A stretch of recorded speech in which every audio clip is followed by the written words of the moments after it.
Alright, also, background checks have changed, and this is kind of a follow up to my video on Nick's Denial Notification Act. So, what has changed is what information goes to the feds and when. So, if you are going through a background check and your information gets delayed, that information has to go to the federal government, and they get given your address and pertinence from your paperwork at the time of the delay. Now, the reason being they have 24 hours from the time that that status changes to a denial, if it changes to a denial, to get that information to local law enforcement. Now, you might be wondering, well, why is this all of a sudden? There's been huge push on local jurisdictions and in general enforcement for people who are trying to buy guns that shouldn't. Unfortunately, more people are getting wrapped up into that with their information being sent to the federal government.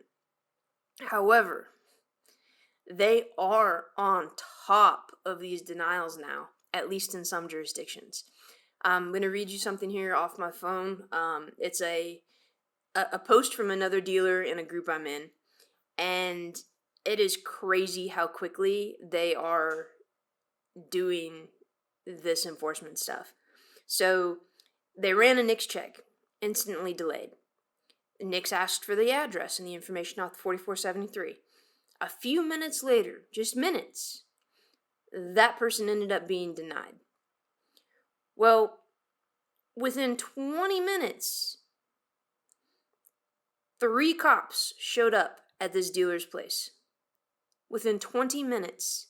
So the federal government got the denial, and that got to local law enforcement, and they dispatched local law enforcement all within 20 minutes. The customer had already left the premises, so they didn't get the customer at the premises. However, they did go arrest the guy because he had warrants for a burglary. That's the pro of this thing, and that's the positive of this change.